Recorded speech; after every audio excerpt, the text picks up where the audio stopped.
All right, good morning. It is June 14. This is the C4 Metro Subcommittee meeting, and Commissioner Savas and Councilor Sherman, your co-chairs, are both here, and the meeting is yours. Great. Good morning, everyone. Paul Savas, Clackamas County Commissioner, co-chair. Turn it over to my good friend, Councilor Sherman. Good morning, everyone. Today is Wednesday, June 14th. It's really nice to have you here at the C4 Metro Subcommittee. Thank you, Commissioner Savas, for the welcomes, and excuse me, good to see you all. And I know we've got a full docket today. I see that Ali Holmquist is here and ready to just wow us with high capacity transit. And so I think unless we have anything on the immediate agenda, we're just going to turn it right over to you and let things go. Perfect. Thank you so much, and good morning. I'm going to go ahead and pull up the presentation. Thank you so much for having me back as well to talk about high capacity transit again. I am really excited to talk about the work that we've been doing with the working group of partners to reach this final milestone for the strategy update, which is the report and recommended actions. Last time that I was here in January, we were talking about the corridor tier vision, and I'm happy to share that the system analysis that we did showed that we're delivering what we hoped as far as regional outcomes. So we're seeing a significant increase in ridership when we compare the vision system with the system that was projected by 2040 as a scenario for the last regional transportation plan. We're also seeing an increase in jobs accessibility of about 20%. That's across low, medium, and high wage jobs, and also for equity focus areas as far as job access. So really showing that we're getting people to critical destinations they need to go. And then also a reduction of about 14 minutes in travel time at the peak, and then about 5 minutes average across the corridors as well. So really getting to those reductions in travel time that we've been hearing are so important to community. What we also heard in those discussions this winter is that it was really important to consider, as well as we look towards the future and continuing this work, all the ways that we can grow the transit network to think about reducing transit deserts and capture ridership that isn't there today, and do that in a way that is regionally balanced. Really thinking about additional solutions for improvements on those tier 3 and 4 later term corridors that are really regionally significant and do have needs. They may not be ready for the high capacity investment right now, but are in need in need of for other transit investments in the nearer term. And then also an approach that continues to emphasize getting our current regional priorities that we're working on now in the ground as we look to develop a clear strategy for advancing those emerging priorities together with our partners.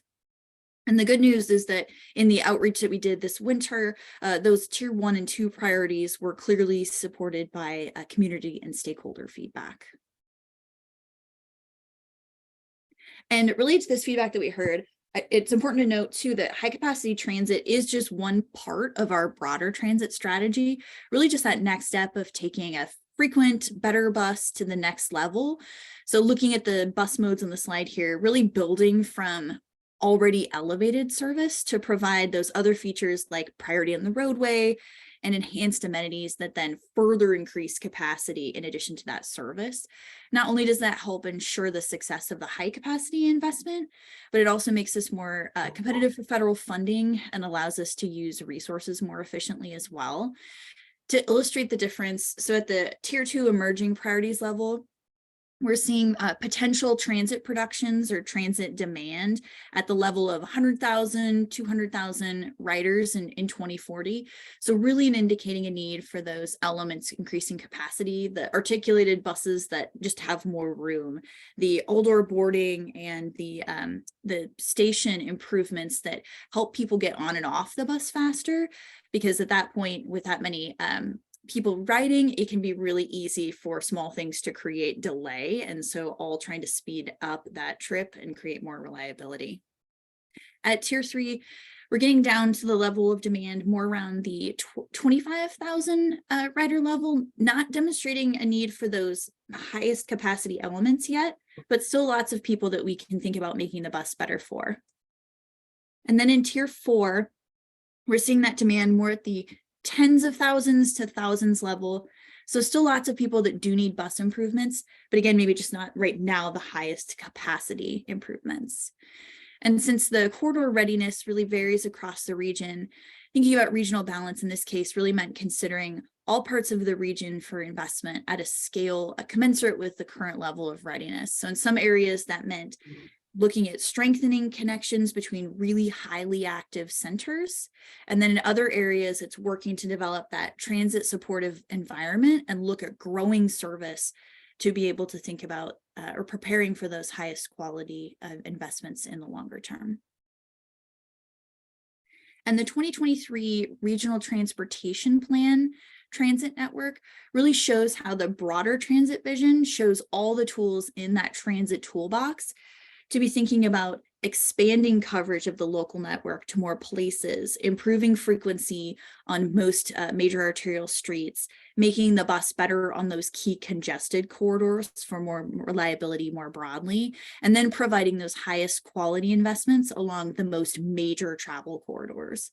And so while the timeline for the high capacity investment for some of the latter corridor tiers is longer term, being included in the vision reinforces the need for applying these tools to begin growing that transit service so we can work to get what we need in place first and to then successfully take that frequent transit to the next level in the future through those high capacity investments.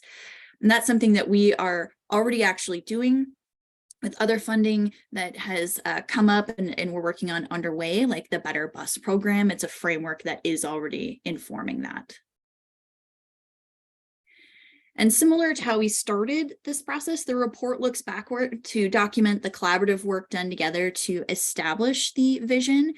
And then there are also call-out boxes throughout to highlight key information, bring in community feedback, lessons learned, and best practices. And then it also looks forward to really build from the framework of prior regional planning work to create the roadmap for putting the corridor tier pipeline to use and implementing the vision, and developing the transit supportive corridor environment and growing transit on the corridor are dual key elements of that approach. And then all of the pieces of that broader puzzle that work together to set up the corridor for a successful high capacity transit investment are represented on the slide here, really aligned with those key readiness indicators that we've been speaking to throughout this process. And then also really paying attention to other key policy areas for transit like affordability in addition to that. The report also recommends specific actions that we can take to move corridors forward based on their readiness status, readiness tier. Those tier 4 corridors are really where we need to be thinking about developing density, the ridership, potential ridership demand and urban form through land use and transit oriented planning, as well as starting to establish project champions to support future work. And as those actions are undertaken, they complement other types of investments to add or increase service in the near term as we're working on developing the corridor for that future high capacity investment. And then the tier 3 corridors also still have policy and planning work to be done, although many of those are showing indicators of development potential now. And some of that work that can support those corridors includes transit supportive design and transportation system plans, adjustments to land use plans to focus growth along the corridor, beginning to identify needs, challenges, and opportunities together with community, and then also building a community coalition that can support future work like corridor refinement planning. And those actions also complement transit investment, particularly Better Bus investment that these corridors in particular are demonstrating need and readiness for, and something that the Better Bus program is taking a closer look at this summer. And then those tier 2 corridors, well, they're showing the readiness for the high capacity investment. They can also still take action to support competitiveness in the broader national federal funding process, given that and local match and partnerships have been so important to our history of success and implementation. And so for those tier 3 and 4 developing in future corridors, this process is really a cycle. So using the criteria to identify where to focus actions to best improve performance until meeting that threshold for readiness for high capacity investment. And then those emerging candidates then can begin preparing for corridor planning, the equitable development strategy, conceptual design that many of our current tier 1 priorities that we're working on now are we're doing right now towards eventually entering the project development phase. So in addition to presenting to, I've actually been through May presenting to all of the advisory committees. We also followed up directly with all of the community, business, and stakeholder groups we've engaged with to date. Mostly that was direct emails providing the report and executive summary for additional review and comment, while also providing some feedback on how their input was reflected in the report. And then there's been a few follow-up presentations, like I was at TriMet's Transit Equity Advisory Committee last night, and there'll be an additional presentation to the Washington County Chamber Transportation Task Force as well.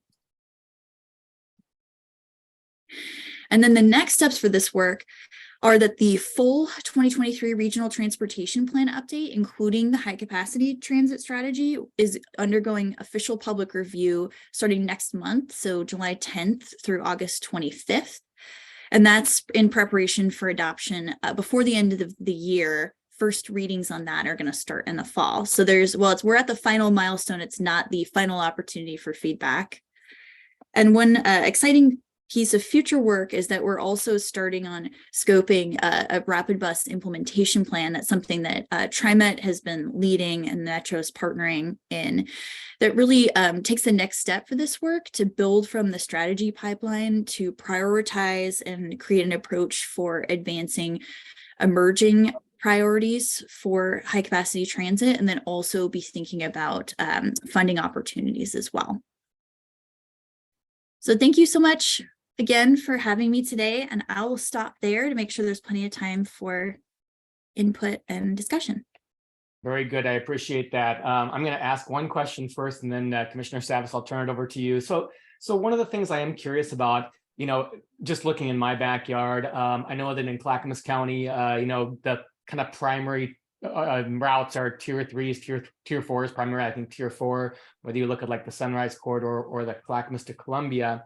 And what I'm maybe looking for some elaboration on is, based on the slide you just presented about, kind of the things we're looking for to move you from a tier 4 to a tier 3 to a tier 2, is the TSP updated? Yep. Is the land use plan in place? Yep. I mean, it runs right through the middle of the Pleasant Valley North Carver comp plan that literally we're buying land, putting density in place. We've got the CFEC overlay. We've got all the things in place to make that a robust area. And if it takes us years to move from a 4 to a 3 to a 2, that area breaks. It doesn't work because it requires, we have tentatively 6,000 to 10,000 housing units going in the next 3 to 5 years in that area. So I guess my question is, what is it? You guys have done a really good job of kind of interfacing with stakeholders and kind of fine tuning this plan over time. So how does that work for us as we look at kind of creating that next step in the process? Thank you so much. That's a really great question. And I think there's two different parts to that. One is, how do we meet transit needs in the near term, because you're growing a lot, and then how do you also move forward given that you've done a lot of the things that are on this list that I presented. So I would say, starting with the first part, so the high capacity transit strategy is really looking at where we make those highest capacity investments. Most the high capacity investments are really more about the it's the bus type, the vehicle type, the stations and the stop consolidation, and the priority in the roadway, and a little bit about branding too, because of the convenience to the users. So it's really less about service and more about those additional pieces that help the bus run faster and more reliably. So being in the vision, because those areas are included on the high capacity transit vision, it actually supports those service improvements that are needed in the interim, those additional routes, those the increased frequency that isn't there today. And that's something that, even though these corridors might be in later tiers, it doesn't preclude that from happening. In fact, it actually supports being able to grow that service. And this plan is kind of a testament to how regionally significant all of these corridors are, even if they're not maybe showing the full readiness for high capacity transit. It is showing that these are where we need to be really, really thinking about those other types of investments really hard. And so I would say that in that way, it actually supports those other types of service investments. Even if you're in a later tier, it actually doesn't matter that, that doesn't mean that you'd be getting transit service investments later. It's actually saying all of these corridors are priorities for that. To the second point, though, about doing the work for land use and transportation for the corridors, there is two parts to that. So there's absolutely the comprehensive plans and the transit supportive elements and transportation system plans. There's also some additional work around transit oriented development and actually really thinking about maybe starting to take those to the next step and looking for development opportunities. And I would say the last piece is also sometimes what's disappointing is that there's a disconnect in some of the time and waiting for some of those plans to come to fruition in the market. And some of that is really about bringing the corridors up into the near terms, is that the planning work is there, but then we have to also wait for the market to respond to be able to build that density. I know that's happening actually in Happy Valley now. I've been driving through and you can see it actually going on. But then letting that, build up to the point for that high capacity investment does take a little bit of time. So there's a few things that can happen more on the kind of development side, getting a little bit more into, beyond some of the comp plan designations and zoning, and actually looking towards like those development partnerships too, that can be another piece of helping that along. But those are other ways that those actions can support moving corridors. The last thing I just mentioned too is the rapid bus implementation plan is going to get more into detail, but also things like funding commitments as well can help, and really demonstrating some of those local coalition building, so getting some of those things ready, and the champions that support corridor refinement planning, those are other ways to demonstrate readiness, because those are things that we need in place to start really the rest of the corridor planning work that happens to kind of create that transit project that then is developed through the project development process. All of that can help really get us at the precipice of moving those forward. Yeah, I think, our goals are the same. Our goals are to take light vehicles off the roads and try to provide more efficient ways for our residents to move around. And I think where I think some of this does fall in alignment is, I don't think you included a slide today, but there's a part of your presentation that kind of shows moving away from a hub and spoke system and more to kind of a regional connectivity system, because we are moving in a different direction now as far as people commuting back and forth to Portland. And so I know that like a lot of our residents work in Hillsborough, Beaverton, where some of the biggest businesses are. And so, having north-south connectivity to get to the blue line where they can literally hop on a train and take a direct route all the way out there, versus trying to hit the green line, go downtown, change trains, go out, and suddenly something is an hour and a half commute where it really should be more like about 45 minutes. So I'll leave it there. I appreciate your time and your responses, and I'll turn it over to Commissioner Savas. Yeah, Allie, thanks for your presentation.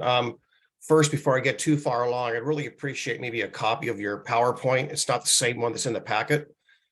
So that'd be appreciated. My questions are now different because what you presented here is not what was in the packet. I just want to say that I appreciate Councilor Sherman's comments about, hub and spoke. It seems to me that the high capacity transit is really paralleling a lot of the spokes right now, frankly. So it's really kind of doubling down on areas that have service today, while other areas, you all heard me say this before, have little to no transit at all. And I understand that, where high capacity transit is in the tiering, and where it is not, is based on ridership. And yet, unless we sow the seeds by putting in more service, we're not going to get the ridership. So it becomes a self-fulfilling prophecy that our transit deserts and that disparity will continue to grow substantially. And that is heating up from an angst standpoint, as it relates to the pressures that'll be put on people who live in Clackamas County, where again, there's very little transit service, period. And there's no way we'll ever get to the ridership for any of these niceties, if you want to call them that, or call the high capacity transit light rail more luxurious than, you know, the people that maybe can't afford it. And what it also perpetuates is more displacement. I hear this quite often from East County electeds and other else, is that, and people that live out in East County or Clackamas County, for example, where there is the niceties, the more luxurious transit, higher speed and higher densities, you end up with higher rents and higher costs. So people can't afford to live there. So the people we're trying to serve get pushed out farther and farther and farther, and ultimately have no service. And yet we know that ridership for transit is typically highest with low income people. So they struggle, you know, to get to a system and get the speed or the benefit of the speed, or, you know, just the service in general. So a lot said, but I just, again, please send me the PowerPoint. And I just want to just reiterate that I don't see how we're ever going to get to, in Clackamas County, any kind of service. And Tom, you and I have talked about this for a long time. You know, we seem to be, again, investing in areas that already have decent service. And yet areas where there's none, there's still none. And there's no path. So I just like to know how we ever get to the path of actually getting service. Maybe that's not a conversation for here today, but this is just been just difficult for me in my 22 years, 23, 24 years since I first sat on a TriMet Transit Committee, asking for basic service, you know, to get ridership. So I'll leave it there. Thank you so much, Commissioner. There's so many great points that you just brought up. I heard definitely the question around the investments and the balance of those and how we grow those, particularly for Clackamas County that has really, really great need. Also displacement, which is a really, really important point as well. I'll start with those. Just to provide a couple examples. So for the growing transit, and I remember the last piece, it was also the hub and spoke, the design of the system as well. I'll start with that actually. That's a really good point. There were a few spokes that hadn't been developed from the 2009 plan. So there are a couple spokes actually remaining from that work that are still in this plan. There's also just the difference between, you know, Portland's sort of grid design is a little bit different than the roadway design in Clackamas or Washington County. So as far as some of the major roadways, we were in some cases a little bit more limited in some of the maybe east-west or more gridded options that we were able to look at, just sort of in general, let alone, and a lot of the major roadways tend to either be those north-south or almost a, you know, 205 sort of curvy, sort of a U as well. So some of it was just a little bit of the natural context of the networks just look a little bit different based on the roadway patterns. So I definitely recognize that some of it does end up then looking a little bit more spokey just because of that geographic configuration. And then as far as growing transit, I definitely hear you there, and we have actually been able to use the vision to support some of that growth and that transit need that Clackamas is really demonstrating. So a couple examples are right now for ODOT's public transit strategy for tolling. One of the things that TriMet has been looking at is an extension of the bus route from Tualatin to Oregon City, the extension of the 76. And so that's something, and some increased frequencies in the county that we've been supporting and showing, using the vision to show that how important it is to be growing transit on these corridors, because we want to invest in them for high capacity transit. So as we're looking at opportunities to look at increased certain new service and then increased frequency of service, we're looking at these and lifting them up for those funding opportunities. Another example is on McLaughlin recently with the carbon reduction fund. That was something that we brought up specifically, using that framework of, tier 3 really needing those better bus. So still, which is really like the kind of the BRT light, the rapid bus light improvements, similar reliability improvements, but just on a smaller scale. That was one in particular that we lifted up as ready. So that's something we want to continue to do with the Better Bus program. So we're still looking at using this framework to provide those other types of investments in the near term, because one of the things you're absolutely right, in that cycle we want to be using and adding investments in Clackamas so that we can start showing, look at the ridership we get when we start adding service, making it better, making it more frequent, so that we can then continue to be building that over time. So I really appreciate that. And then the last piece on displacement, you're absolutely right. There has been, and even in our region too, with light rail in particular, some patterns. We saw it on the yellow line of displacement and some of the higher rents that were happening. The good news is that one of the reasons that we're looking so strongly at rapid bus, in addition to being cheaper and more nimble as well, is that we have seen with that there actually is very low risk of displacement. It doesn't quite have the infrastructure that light rail does that really prompts a lot of that displacement and gentrification that happens. So it's a little bit easier to then also be really getting ahead of anti-displacement. And so the equitable development strategies, I mentioned those specifically because those are still a key part of corridor planning, because even though there's much less risk, it's very low that we've seen through national studies, we also want to make sure that that's not happening. So those will still be a key part of corridor planning to really do as much as we can to ensure that. Yeah, well, just one thing is that, as far as the displacement, I think what we've witnessed here, and I can talk about the Bay Area and I can talk about Los Angeles County, for example, where they too have experienced very similar displacement. So I don't know where it is working, but it's not working on the West Coast that I've seen. I'm hearing the displacement issues are alive and well, very concerning. But I just had one other question on your earlier comments when you first started your presentation about the merits of high capacity transit. That was basically, you're not really talking about lived experience here in the Portland region. You're talking about more the modeling and examples maybe elsewhere in the country, right? So it's not actual, it's not data driven. It's basically modeling from other regions, perhaps. Is that correct?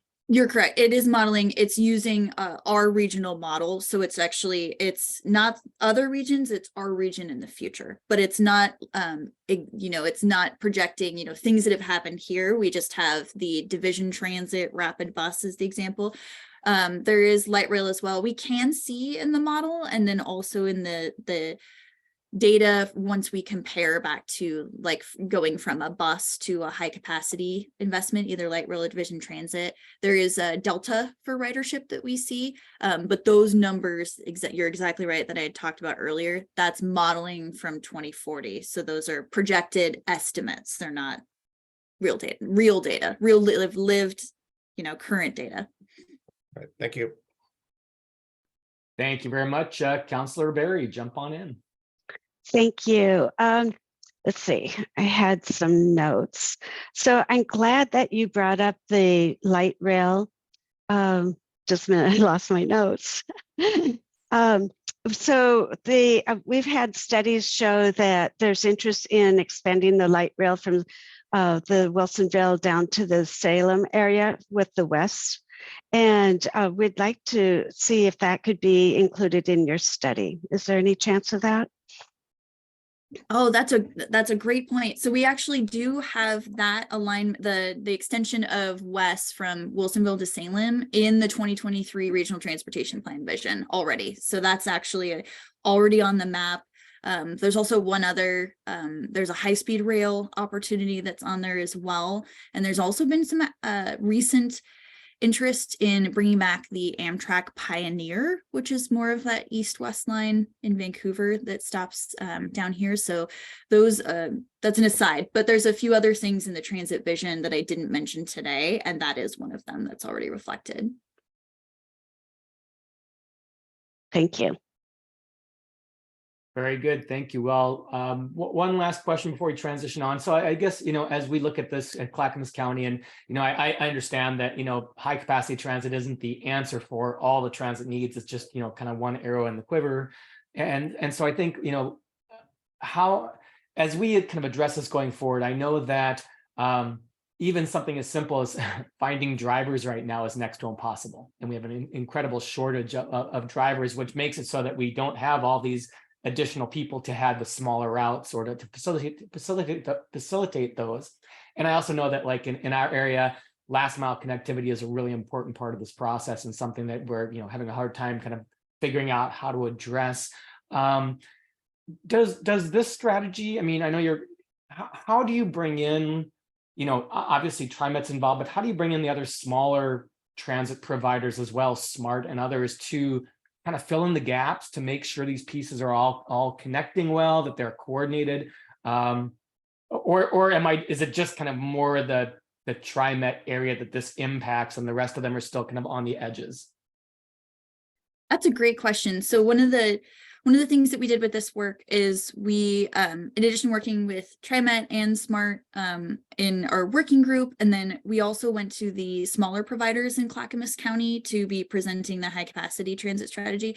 So this one, it doesn't get at the first last mile, the high capacity transit strategy, but we also wanted to make sure that we were talking with all of the other providers as well, because we are, as a next phase of work, going to be working on exactly that. And so we wanted to be thinking about that together early, as we even were thinking about the high capacity network, because we knew we were going to be working on the first last mile next as the next. It's actually going to be a separate strategy, but really thinking about access to transit. So that'll be first last mile to this network. TriMet's service enhancement plans already have in them some community jobs connectors areas that we can look at kind of in our new environment. And then we also have a new opportunity with micro transit that some other places in the nation are employing as part of that first last mile and for other things. And then even there's been some work done on van pools again. ODOT had just, it's probably not just released anymore, but they had an RFP out for some of that work, and C-Tran has been doing some things with van pools as well. So there's also some opportunity there, and really thinking about exactly as you said, all of those other types of transit modes and what kind of areas and markets are appropriate for those, and how do we use those to create more access to. I think one thing we heard was employment in general, that we talked about jobs, but employment areas as being a key focus. And then also that first last mile to the high capacity network. So that's something we're going to start actually beginning of 2024. Later this year, I scoped some of that early with all of the agencies. I went out to all of the counties, number of the cities, and was talking about, what that work could include. And then later this year, I'm going to go back out and then start to talk about how that's starting to come together so that we can really get broad input. But that'll have an even broader working group and coalition that's going to go include all of those smaller providers you mentioned, and of course, much more broadly, the jurisdictions too. Very good. Well, I appreciate your time today. Always good information. Good to see this presentation again. And barring any other hands jumping up here in the last couple of seconds, I think we'll transition to the next topic. Thank you, and I'll help with that. And Allie, please send me like the most final version of your presentation. Just want to touch on that topic real quick. There's a couple presentations today, and so I'll share all of them with everybody at one time. I will say that for our packet and just some expectation settings, that presentations take a lot of work by our presenters to come and give those. And so for the packets, I'm usually asking them for flyers and materials that exist that can be informative to help you prepare for the meeting. And then the presentations, respecting that it can take a couple extra days to get it ready for the meeting. So I don't always include the presentation slides in the packet. just because it's very common for staff to need those extra days to get ready for that final meeting, especially with a lot of your topics. They're pretty fluid, and so things can change from when the packet hits to when the meeting happens in some cases. And so want to set some expectations around what's usually in the packet versus what's not. I'd love some feedback on that if you have some strong feelings about it. But mostly it's to try to get you quick information, and then the presentation can be follow-up or additional details that I can always share after the fact. So wanted to make sure that was setting that expectation for our members, so that's aware. Very good. Thank you very much. So next up, I believe we have Karen Burig giving us an RTP public review draft update. And they're coming in now.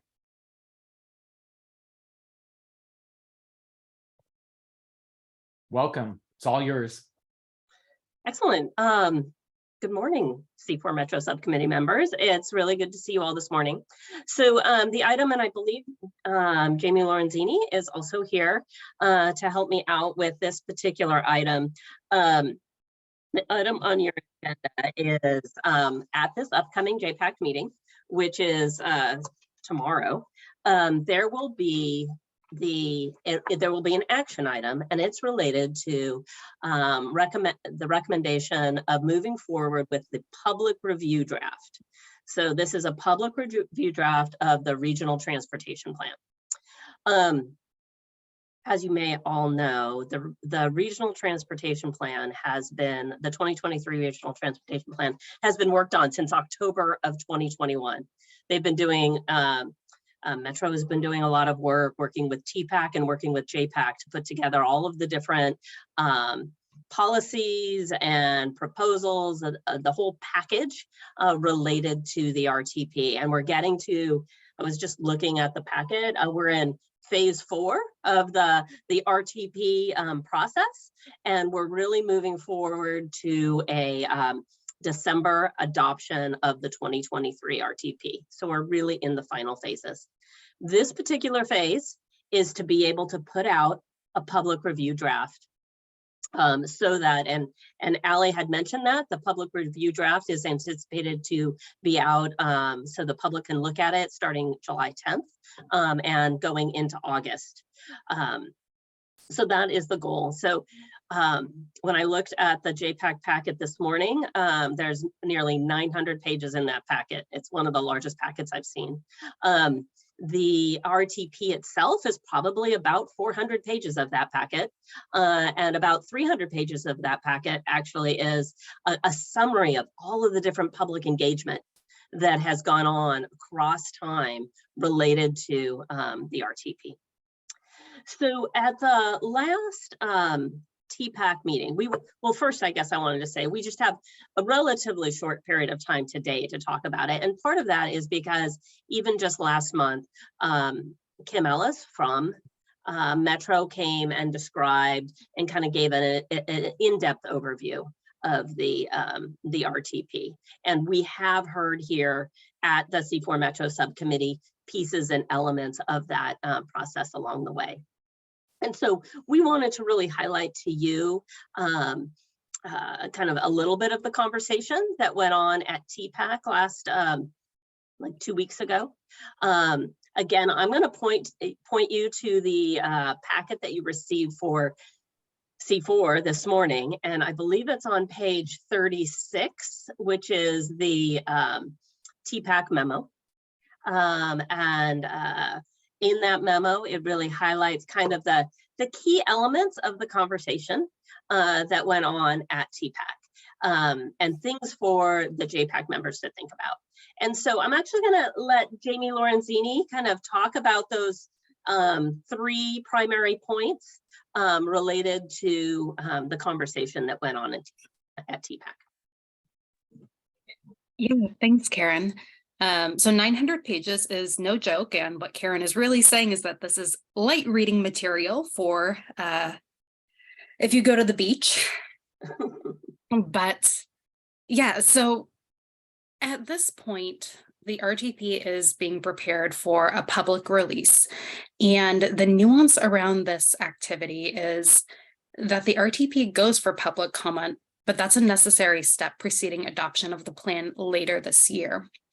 A couple weeks ago, TPAC had a lengthy discussion about the public review draft, and this conversation is incredibly complex, but where we ultimately landed was recommending that JPACT support the action of releasing the draft 2023 RTP and high capacity strategy.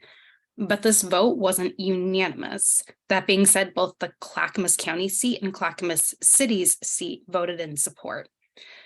In terms of what you need to know for JPAC, we've highlighted 3 points. The first being that TPAC hasn't seen the full draft RTP at this point. When the RTP came to us, it was missing some information that is still under development.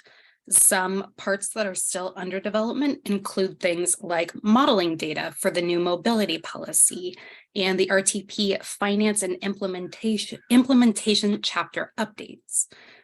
Typically, it's not appropriate to ask TPAC to vote on something we haven't seen. That being said, at this point, we're only releasing the plan for public feedback. We're not approving the plan at this point. So while it's less than ideal to be voting on something, we get another bite at the apple later this fall. The second nuance is that recently the Metro Council gave Metro staff direction to really think about how we're meeting the RTP goals and if we can do more within our project lists. The Metro Council met yesterday to kind of clarify the expectations about what that means. So I might turn to Councillor Lewis after this to see if there's maybe an update from that conversation. And then finally, within the RTP, Metro has clarified some existing policies around auxiliary lanes. And there is some outstanding questions and concerns about what this could mean. Within the draft, the policy speaks to when auxiliary lanes actually add capacity to our interstate system. The challenge with that is that our interstate auxiliary lanes address more needs than just capacity. In some communities like Wilsonville, auxiliary lanes can address things like local trips that can't be accommodated easily on the local system, or are addressing clear safety deficiencies on the interstate. So it becomes this question of, if auxiliary lanes do add capacity on the interstate inadvertently, and we have to do additional review for those steps, what does that include, and what would that mean for communities who are bifurcated by an interstate? So there's a nexus for us to continue to refine that information to get clarity about when it would apply, what it would include, and that should really happen before we adopt the RTP. Are there any questions? Very good. Look at some hands. I'm sorry, Karen. So I guess I was just going to also wrap up by saying the RTP is a very significant document. You know, it is a compilation of a set of policies, many different policies, which we have worked on across time. And as Jamie was saying, for the most part, we've really been able to go in depth on all of those policies, but there are still a few that we have questions about. It is a compilation of all of the different projects that Metro has worked with each of the jurisdictions to bring forward. So there was that piece of the process. And so there are project lists that are included. And then there's this analysis piece related to how well both these policies and these projects really achieve the various goals set forth in the RTP. So because of all of that, and that's really why there's really an extensive document that's in front of you that will be in front of JPAC tomorrow. And so, yeah, we're definitely available here to answer questions. But like Jamie said, we did at TPAC support moving this forward to allow the public to be able to have that ability to review and comment. And this is all really done inside this framework as well, is that there is federal guidance that the RTP needs to be adopted by December. Or there will be potential implications related to stopping of federal funding for various projects across the region. So we're balancing all of that. How can we move forward with this really important project in a timely way and also be able to have the appropriate kind of input into the project? So with that. Very good. Commissioner Savas, if you don't mind, could I have Councilor Lewis weigh in just very quickly on just an update on Metro's discussion yesterday? Sure. Yes, so as was referenced, we met at council yesterday with an overview of the current kind of draft and where we are in the decision-making process. The council has embraced the idea that the list of projects could get more specific in terms of meeting our goals, specifically our safety and climate goals. In particular, the draft has some strategies that are funding buckets that don't actually have any specific location or ways that those strategies interact with each other. But if those lists could get further drilled down, like we're going to do this strategy in this place and combine it with that other strategy to have a more specific investment on different roads or any specific corridors, that's the sort of level of specificity that would get us to that level of either safety improvement in a specific place or that level of climate improvement in a specific place, instead of it being a generalized funding bucket.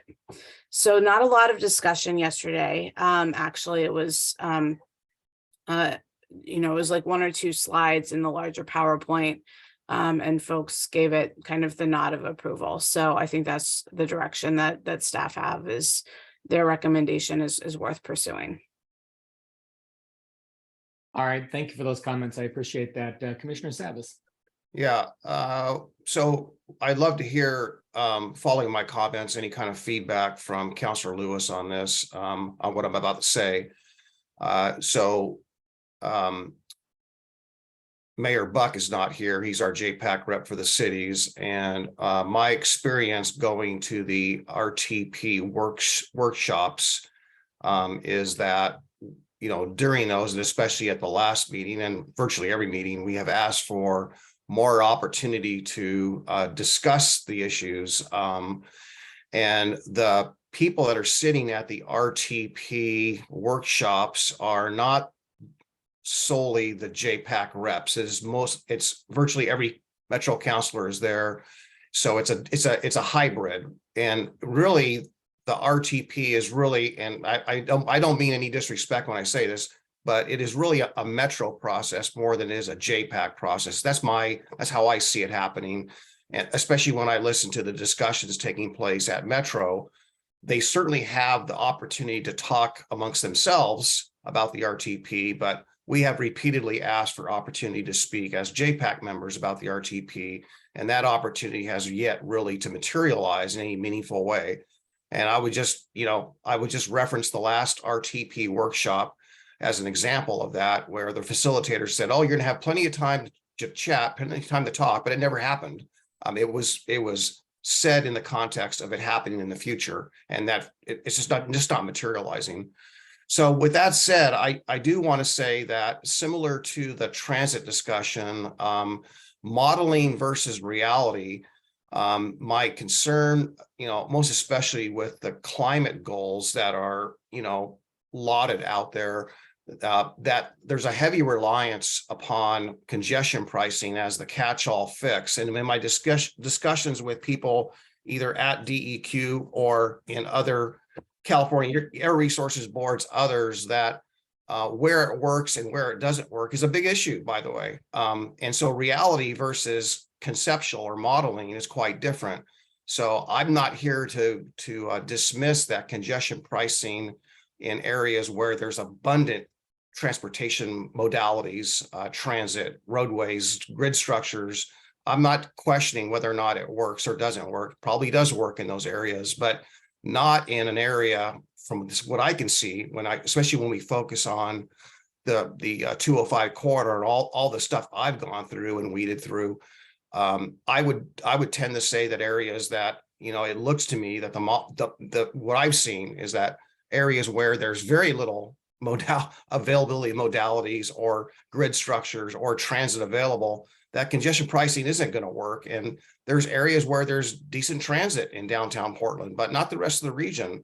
So I'm just quite concerned, frankly, Councilor, that the heavy reliance on congestion pricing as the catch-all for all these projects, for example, is not going to materialize in reality. So if we're not committed to data-driven stuff that's based on, again, localized, this particular scenario we're in here in the metro region, undersized roadways, freeways, no transit deserts, so on and so forth, that we're not going to see those. So it just bothers me. Plus the fact that we haven't even seen the RTP draft.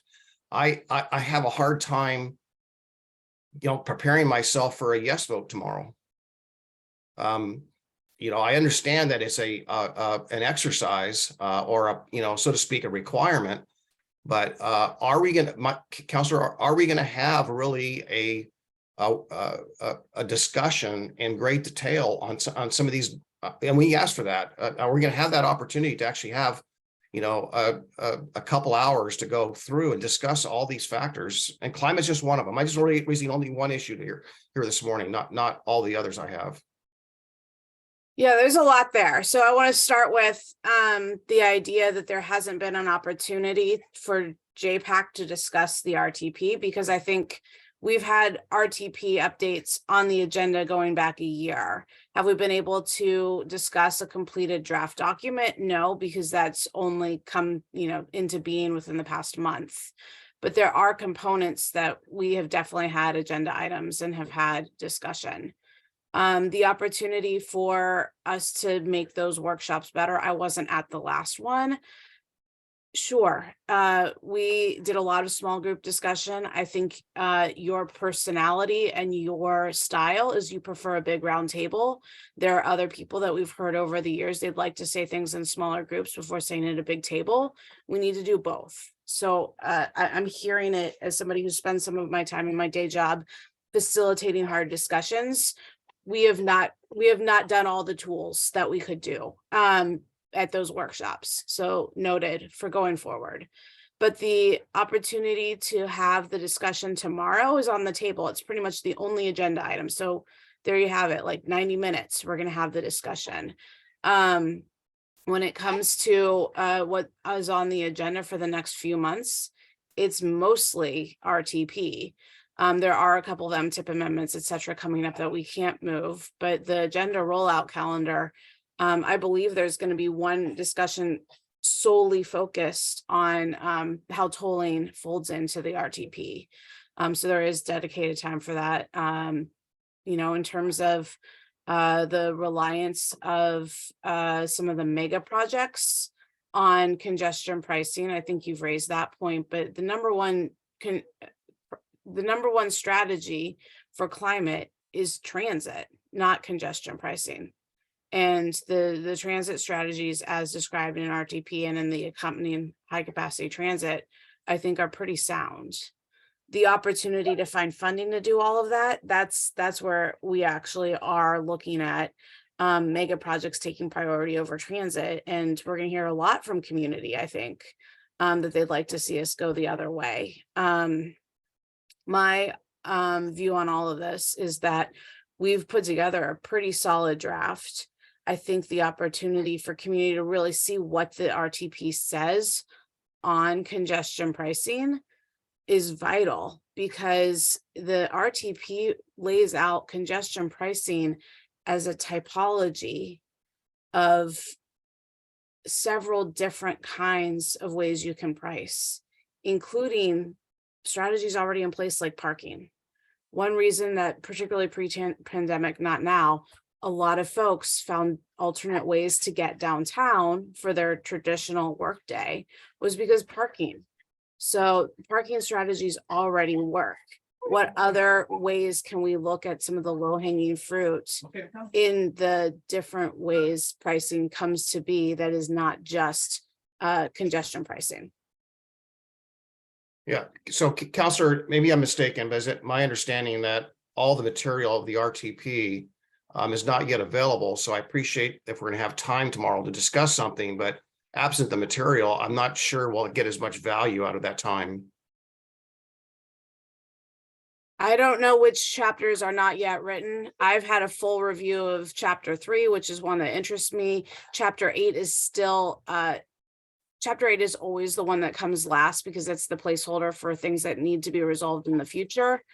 But I don't know any other chapter that doesn't have at least the bare bones put together. Technical staff here, Karen or Jamie, I would rely on you for which chapters are still. But I mean, we're putting all the policy pieces out there. We're putting all the draft lists out there. We're putting the meat and potatoes, other than the parking lot of things that need done in the future, out there for review. I guess one of the things that I would say on the technical side is that chapter 7, which is the analysis chapter, it's not fully complete.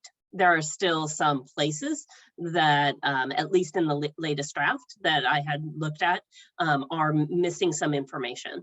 Where also the chapter around kind of the financial piece, I don't believe is there fully as well. So those are the places that we have had concern about, that we don't have kind of that full information, and the information is kind of rolling out still in July. Very good. Thank you. Councilor Berry.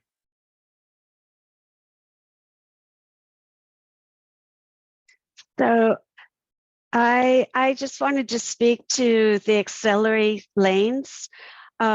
We feel that they're key to improve the traffic flow and safety along I-5 Interstate Freeway in and near Wilsonville, and that the auxiliary lanes really support that local connection. It's been identified as key implementation measures to address the documented safety and operation issues that currently exist at the I-5 Boone Bridge between Wilsonville Interchange and Miley Road Interchange and the Highway 551 Interchange. It's been well documented by ODOT that the auxiliary lanes proposed on the I-5 bridge for the I-5 Boone Bridge is not for capacity, but to correct a safety and operational deficiency that creates significant mobility and safety impacts to the Wilsonville Road, Wilsonville's major bike, pedestrian, freight transit connection across I-5 that links the community. So I just wanted to highlight that so that we keep a focus on it. Very good. Thank you. I know that that is certainly a topic of consideration going forward. Let's see. Why don't we let's transition to the next topic item to try to keep us on track. Let's see. Do we have a TPAC update? Is that something we want to drop forward, Mr. Wilson? Are we still on task for that? Jamie, do you think you can make it short? We're a little behind schedule, but if there's some critical updates for JPACT tomorrow, that's the primary reason we meet here. And so would want to make sure there's space for that. Yeah, I'll just quick round out our last conversation. The takeaway I'm getting from this meeting is that it might be preferable if we can encourage the region to start earlier on future RTPs, so we have more time to engage with material. And that's a message I can carry back to TPAC. In terms of this last TPAC meeting, later in our TPAC update, we include a short summary of the 2024 to 2027 MTIP public comment period. So if you're interested in what the region is saying about some of the projects in our region, please feel free to have a look. Very good. Why don't we shuffle things around a little bit? Let's jump forward to our RTAC project list and get our folks from Smart and TriMet on screen. Oh, I'm sorry, Councilor Lewis, I missed you. Sure, I didn't want that final comment to go without a tiny bit of a rebuttal, in that we've been talking about this RTP and we've been working on parts of it for more than a year. And the opportunity to see this draft project list any earlier would have necessitated local governments getting their draft projects in way earlier. And we were already under pressure for asking for that draft project list when folks said they weren't ready at the local level. So it's going to take partnership of jurisdictions having their lists ready sooner for us to see the comprehensive list any faster, because we got a lot of heat for asking for a list in January. Very good, Commissioner Savas. Quick, Just one thing I just want to make you all aware of. I attended the RTAC, forgot what it was called, Nexus Project meeting yesterday, and I made the point that our TSPs, which roll into the RTP, at least for Clackamas County, I don't know about other regions, are not really, from a data standpoint, data driven is with regards to planning for issues wrapped around either tolling or congestion pricing combined. Like, what does that do to diversion? What does that do to our local networks? And we haven't done that. You know, we're hungry for the analysis. I think, you know, less so in Clackamas because we already have a little bit out of the EA, but we don't. The rest of the I-5 corridor and 205 corridor hasn't seen that analysis. So how do we technically and responsibly calculate and submit projects or prepare for projects on a hypothetical versus really something that's more modeled for those diversion aspects? So just want to point that out, that it seems to me that, again, I'm not here to change anything. The schedule is a schedule, but had we been more thoughtful about having ODOT or modeling done on diversion analysis and all those things, maybe our TSPs and the RTP is out of date even before it's even ever approved. Thank you. Appreciate the comments. Thank you. All right, jumping into to RTAC, who's taking this over?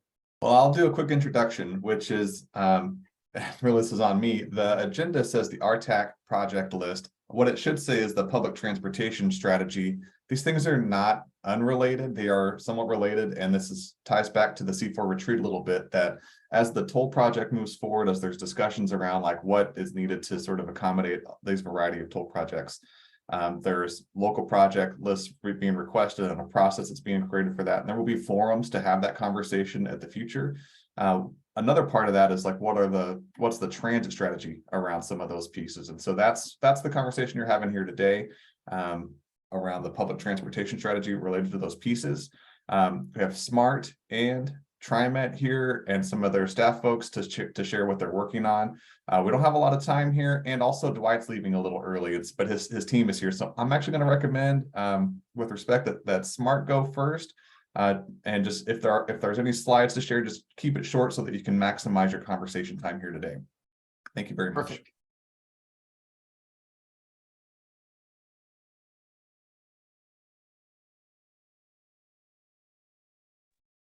All We see right, the thank slide. you Yeah, okay. very much. I'm Kelsey Lewis. I am the Grants and Programs Manager at SMART.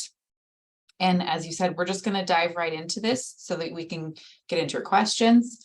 We're here today to talk about the project that we plan to submit for the public transportation strategy. And that is our Wilsonville to Clackamas Town Center fixed route service. Thank you. So it looks like it's not in presentation, but is that can you see the screen, Kelsey? I can. Looks like we just need to go to the next slide. Okay. Yeah, it's showing all, kind of having all the slides. Okay. So just to give you a little background about SMART, we do have quite a few employees coming into Wilsonville. 27,000 people live in Wilsonville. 21,000 are employed in Wilsonville, with a hefty 1.3 billion aggregated payroll. So there are a lot of folks doing economic activity in Wilsonville and the area. And we have local service to Canby, Salem, and Tualatin currently. We have dial-a-ride service, which is also known as demand response.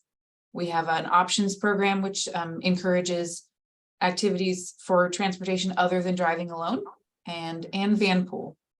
All of our fixed route service is free, except that going to Salem and out of town medical trips. And again, today what we're talking about is our planned service to Clackamas Town Center. You can go next slide. And I'm gonna, at this point, let Eric take over. All right, good morning, subcommittee members. Eric Loomis, Operations Manager at SMART. So the Urban Mobility Strategy project goals is something that where equity, congestion relief, climate and safety that this project touches on. For equity, this will be considered a fare free transit service for this route as well as many of our others for fixed route. As far as congestion relief goes, we're looking at a partnership with ODOT to expand our bus on shoulder from our pilot on I-5 now over to 205. So to improve our schedule predictability of traveling. For the climate, of course, reducing greenhouse gases and vehicle miles using CNG, RNG vehicles, maybe in the future electric as well on that route. And then as for safety, reducing trips made by single occupancy vehicles for improved congestion management. So this is what the route would look like. We've been working with this, looking at this service for quite some time now. It's in several of our plans, our master plan. We have regional partnerships we've touched base with. We'll have a list of those in a few slides. Intercity connectivity, which is a huge part of the STIF, requirements that we want to meet here from Wilsonville to the greater region. Service to schools, so we'll pass by several Wilsonville schools, middle schools, high schools, primaries, and as well as meet a school in West Lynn, a middle school that's transitioning into a high school when this route comes to fruition. And then service to medical facilities, the Legacy Medical Center there, and then those in the Clackamas Town Center, Happy Valley area. And you can see here with the route map, the proposed route, we added some optional routes in the past. So this is what we have agreed on that we would work with to go up to Legacy Meridian Hospital area, and then the high school over there on Stafford Road, middle school now that will eventually be a high school there. And the green stops there are connections with other agencies that we would be looking at. Both with TriMet, Ride Connection, and in the future, potentially Sandy's Transit System, Clackamas College, and potentially a few others. So I'll turn it back over to Kelsey to talk about the funding sources. So this is the funding split that we currently have planned to date. So this is for the next 2 years. We currently have funding through the STIF plan, which is on a biennium, through the regional coordination program through TriMet. So that's our operating. And then capital, we have already started the process of buying the 4 buses that we plan to use for this expansion service. And you can see the split there. And Eric, you can go ahead. So the outcome measures for this particular route, we estimate about 270,000 miles annually. Revenue hours are just shy of 10,000. And so for that first year, we're looking at about 33,500 rides. That's a conservative estimate. And then people with access to the transit bus stops within a half a mile, almost 13,000. Low income is about 1,500 there.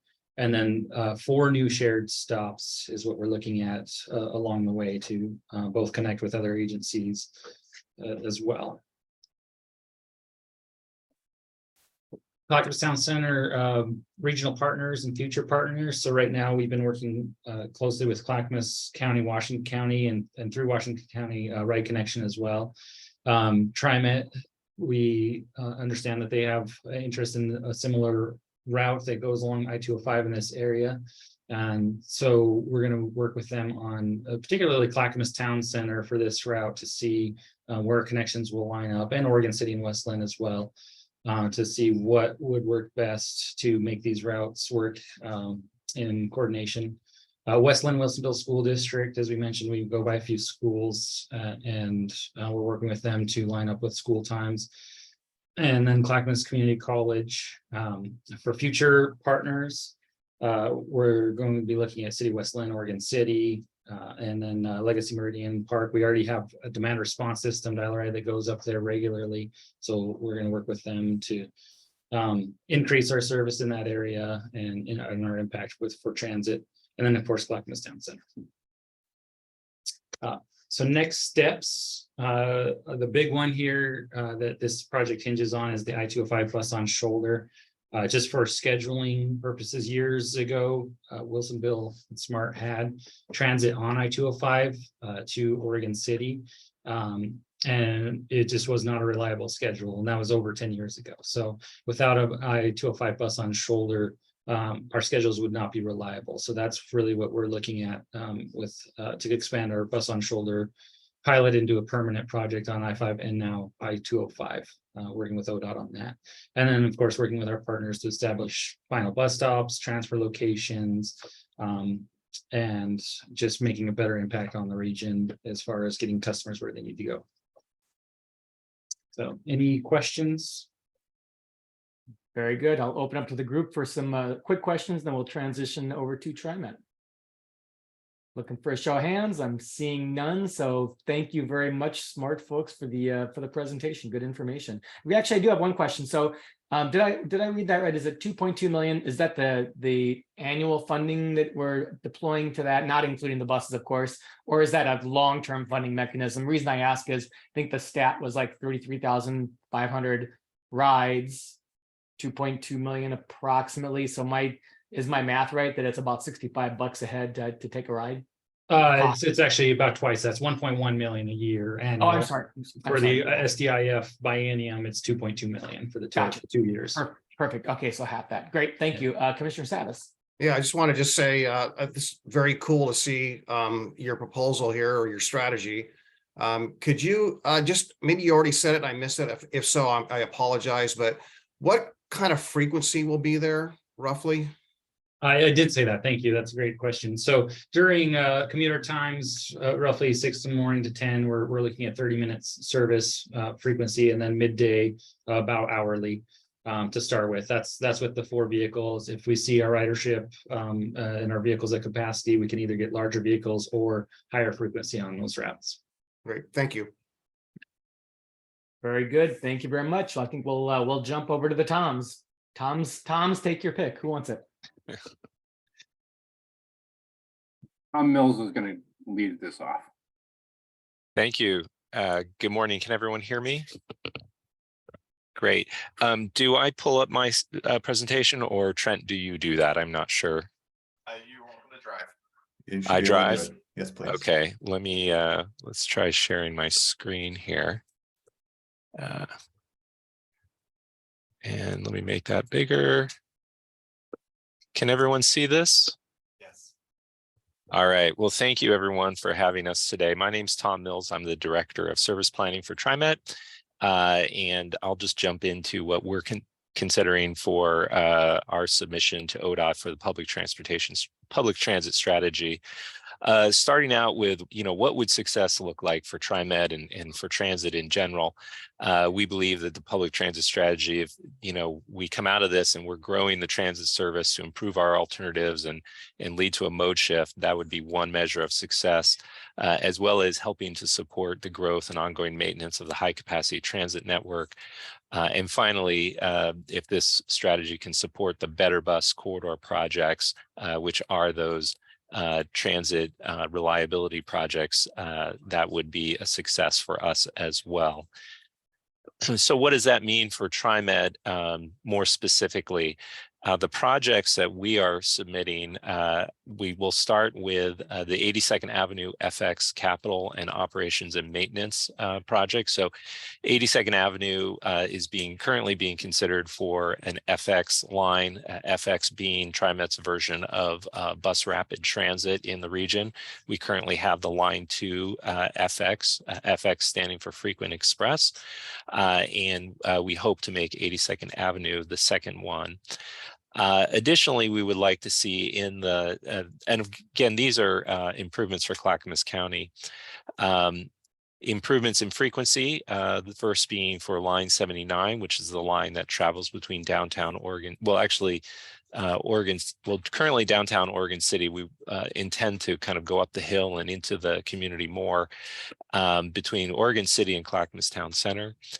Line 35, which goes along Highway 43 through Westland and Lake Oswego to downtown Portland. And then Line 33, which travels along McLaughlin and King Road in Oak Grove and in Milwaukee, connecting Oregon City to actually Clackamas Community College up to Milwaukee and then over to Clackamas Town Center.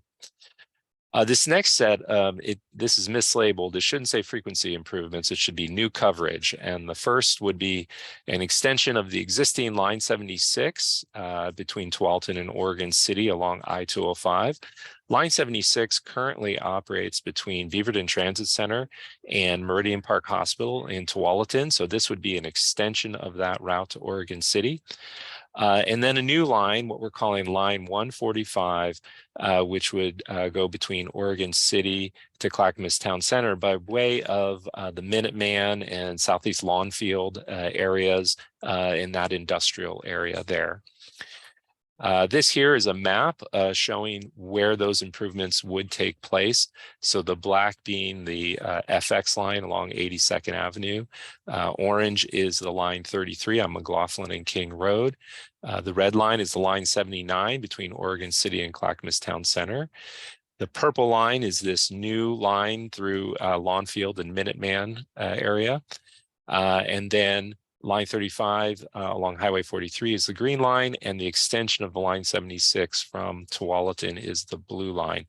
I do want to point out that, one might say to oneself, well, Highway 43 and McLaughlin, they don't really go along the freeway. And that is true, but we know that a lot of trips on the freeway are originating or ending in those corridors. And so that is why we're recommending that they be upgraded. And here's a picture of kind of the larger region when we include I-5 and all of I-205, where all our different improvements are that we want to submit to the public transportation strategy. I won't go through all of them, but you can see a lot of them parallel the freeways that are being considered for tolling. Finally, there's a lot more that needs to happen. First off, if it is likely that this list will get refined, but in order to refine it, we need more information. We don't know where the diversion is going to take place. We don't know how much money tolling would generate. And so until we know that information, it's really hard to refine this list more. We'd also like to see funding go towards access to transit projects to help people access the bus lines. And then lastly, it's important to note that this list is great, but the funding for these projects still hasn't been identified by ODOT. And so we're wanting to keep pushing ODOT on that and figure out, well, this is all fine, but how are we going to fund all this? So with that, I'll end my presentation and we'll take questions. Very good. Commissioner Savis, I see your hand is up. Yeah, thanks, Tom, for your presentation. And thank you for also pointing out that absent data, it's hard really to get our arms around what we really need to respond to tolling as it relates to diversion and whatnot. I do want to say that, we are at our C4 retreat. A number of us had mutual agreement in the room. Councilor Sherman, you were there, that, we as a region are C4 members, and I know that some of you play a role on the C4 Metro Transit Group, and thank you for all your work. But we are inclined to, stick together on, how we approach this request from RTAC. And what I learned yesterday, for those of you, I'll just add a little bit more that I learned from this Nexus project meeting that took place yesterday, that it sounds like it's taken a different shape. And what will be discussed here in the next week at RTAC will be more along the lines of the criteria and strategies, but also more importantly, that what will be submitted will help factor into the financial modeling to better understand what the tolling rates may be and so forth. So because of the lack of data and the lack of time to assemble a responsible list of project needs, it might be smarter for us maybe to, and I'm just throwing this out there, smarter for us to consider just throwing out a rough financial number of dollars of what we might need in certain categories like transit, roadway, sidewalks, multimodal stuff, and those categories to get a better understanding to help them, ODOT, do that financial modeling versus the projects themselves, because we don't have enough time to figure out and put together responsibly, well, data-driven projects. So enough said, I'll stop there. Yep. Very good. And to your point, trying to have a consolidated voice as we move forward with these discussions, I think is very important. Other comments, questions for our friends from TriMet or SMART? Ms. Burek, it's always good to see you with a raised hand. Hi. So I wanted to also add before the meeting ended is that Clackamas County has been working with our provider, which is our social services division, to identify projects that we would submit separate from those that are either TriMet submitted projects or SMART submitted projects. And those projects involve the supporting of the shuttles. So as a part of the public transportation strategy, there is both transit service that they're looking at, but also what are those transit supportive activities. We're looking at a suite of shuttles that we already know about, such as the industrial area shuttle, the shuttle in Oregon City, as well as other supportive services that are needed, such as park and rides. And then, as Tom mentioned, where are the places that we truly need that access to transit investment? And one of those places is along that new line 145 that travels along Jennings and other areas that may not have sidewalks. So how do we get those investments in access to transit? So I wanted to make sure folks know that there's all these other elements that are also being talked about as a part of this process. Very good. Thank you very much. One last opportunity for a bite at the apple on this topic. Well, I think I would just add, like, in addition to this, there's going to be a lot of other conversations around what's happening with this. We're teeing up additional conversations for the diversion subcommittee next week. I think that will transition more towards, the broader discussion about the city needs and the projects around there, and how those conversations evolve, the process to create that list and so on. So this is just the first of many conversations. It's not the only conversation. Very good. Thank you very much. Well, putting us right back on track again and wrapping up our conversations today. I think we'll jump back to our MPAC update. Commissioner Shull, you care to take this one on? Yes, good morning. MPAC met on 24 May. We had 3 informational briefings. The first one was on the Oregon Housing Needs Analysis from the Oregon Department of Land Conservation and Development. They gave us an update on House Bill 2001 from the current session. It passed, it was signed into law, and it will change how the state, metro, and local jurisdictions undertake planning for housing. You can see a section by section summary of that House Bill 2001 on the Metro webpage under MPAC for the 24 May meeting. The next briefing was from Ali Holmquist on the high capacity transit strategy that we received here this morning at C4. And the final briefing was the 2023 RTP update, and MPAC had an opportunity to look at the draft project list and findings from the technical analysis and key takeaway from the 11 May JPACT meeting. And finally, on 28 June, we have our next MPAC meeting scheduled, but as of this morning, I don't have an agenda for that to share with you. So that should be out in the next couple of days. Thank you very much.